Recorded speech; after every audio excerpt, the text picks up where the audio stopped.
You're listening to Faith Football Fans, where we talk about your Atlanta Falcons all year long with Toby D.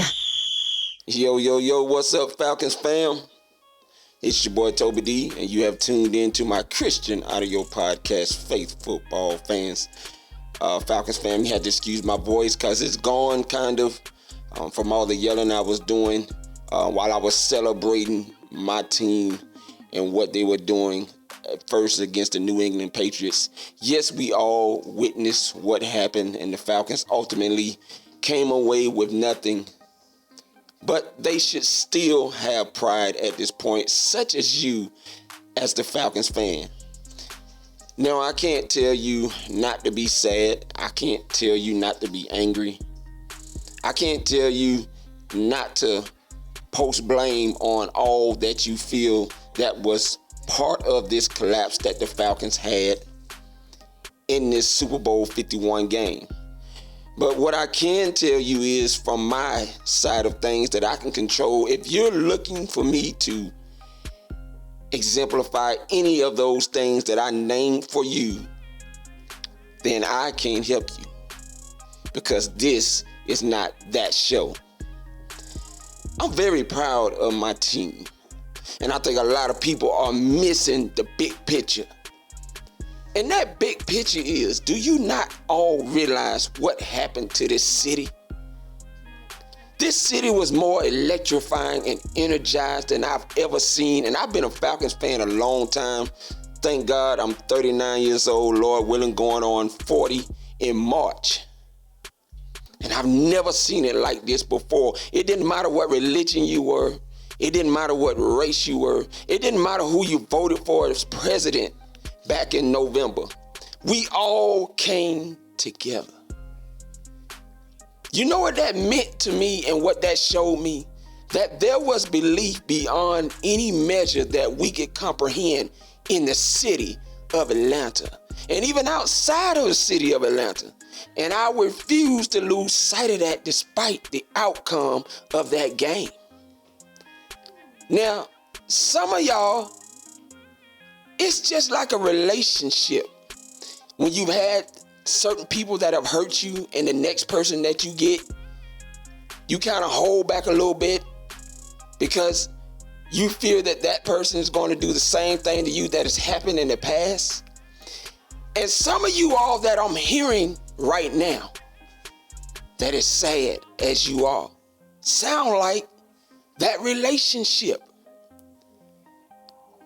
Ladies and gentlemen, listen, I was there in those relationships and had women hurt me. But there comes a time that you have to heal from that in order to have the best relationship that you can with the one that you're with now, and step back and open your eyes and realize that that person is not the same people that I dealt with in previous relationships before. And ladies and gentlemen, this Falcons team is not that person. They are different. Whether you want to believe it or not, yes, there was things that happened in this game that transpired that some of us wish that we could take back. But you can't. It's over. And I was done with it after Sunday. And I am not in the place that, I'm sorry, unfortunately, some of you are in right now. But there is a lot to be happy about. This team is building in the right direction.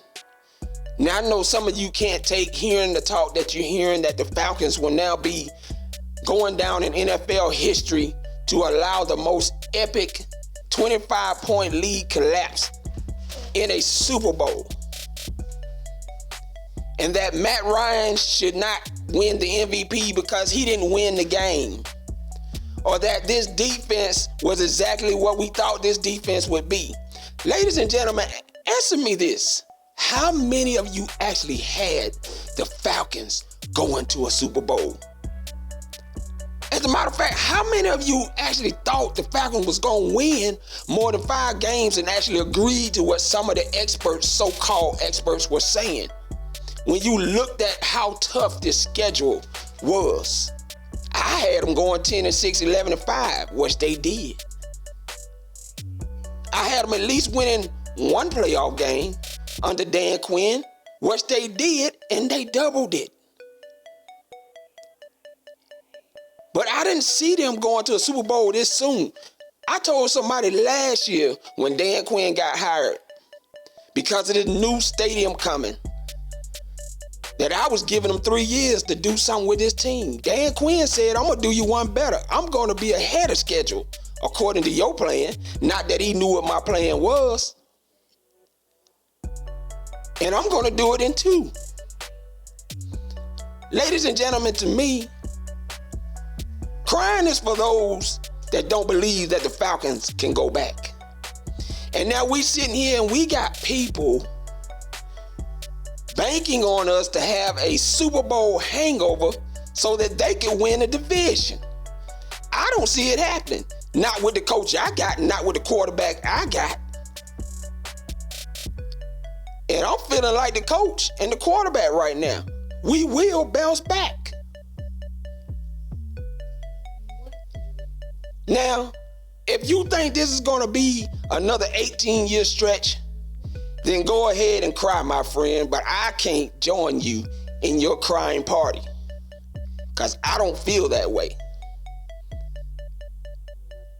So, excuse me if I excuse myself from how you feeling right now, because I'm on the up and up, because I see what's happening. I know what's happening, and I feel what's happening. And I'm not going to let other cities talk about us like they were down in our fanhood, because we showed up not once, but twice in that dome when we were challenged to by Dan Quinn and basically yelled our opponents out of the building. We had our own demolition. Even though the building didn't come down, we brought our opponents down.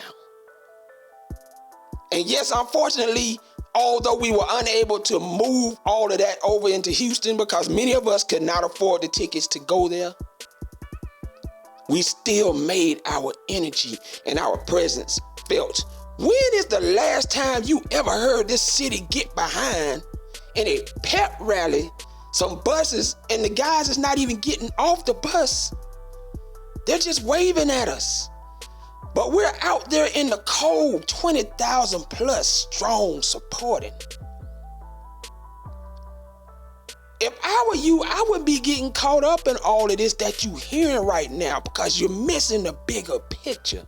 We are on the brink of birthing a winning culture in this city. And not just football, but baseball. Now, even though baseball Braves have moved to Cobb County, they still are our Braves. And I got to admit, at first, I was not a Hawks fan. I left the Hawks when Dominique Wilkins left. I'm going to be honest with you. I was a Lakers fan for a minute. I jumped on the wagon. And I admit, today, I was wrong for that. From this point on, I'm celebrating every last one of my teams. That's including the soccer team that we got, Atlanta United, right now. I'm embracing that, especially after you got people talking about us with they arrogant behinds like we don't mean anything. Now, it's up to you as a fan, because that's what this is all about, Faith Football fans. Are you going to let a city be right about you? Are you gonna prove them wrong and stick behind your team that is definitely on the up and up? We weren't even supposed to be here. When you look at certain people talking about this roster was not built to make a Super Bowl, or this defense was gonna be the reason why this already Super Bowl ready offense was gonna be held back, and we weren't going to be able to make a deep run in the playoffs, all of that got proven wrong. When Matt Ryan won MVP, did we not want him to win it?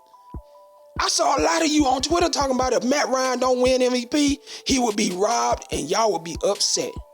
Matt Ryan not only took home MVP, he took home Offensive Player of the Year and FedEx Air Player of the Year. Can't nobody take that away from him. I don't care who's talking about Matt Ryan should be to blame because he took a sack when he shouldn't have taken one. But see, that would have been turned around if it had been we'd have won. And the lasting memory of Tom Brady, would have been that pick six he threw. But it didn't happen.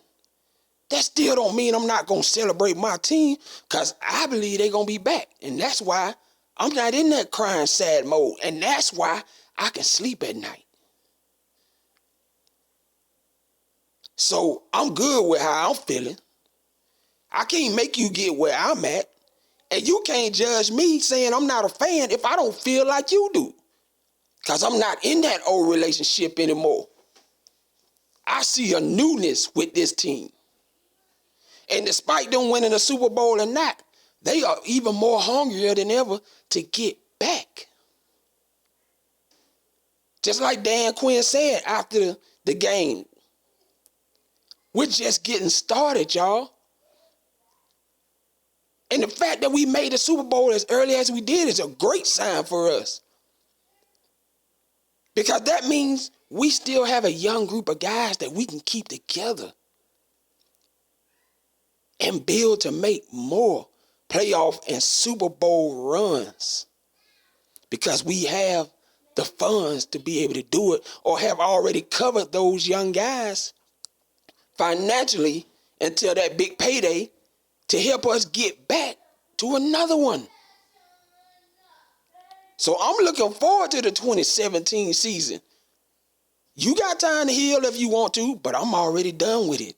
I'm moved on. It's time for the combine and the draft now, baby. OTAs. I don't care what anybody else is talking about. It's about what I see right now. And if you with me, cool. I might lose some subs because of this. Do I care? No, because I don't do this to get paid. I thought about that before, but I don't care how many views that I get on this, because you know what?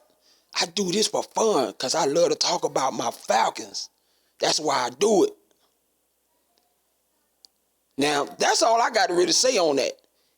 It's still Falcons with me all day. If you with me, cool. If not, hey, go through your healing process. In the meantime, it's Toby D, Faith Football Fans. Peace. I'm out. Thanks for tuning into Faith Football Fans with Toby D, your dependable Atlanta Falcons fan, talking about Atlanta Falcons football. Tune in next time.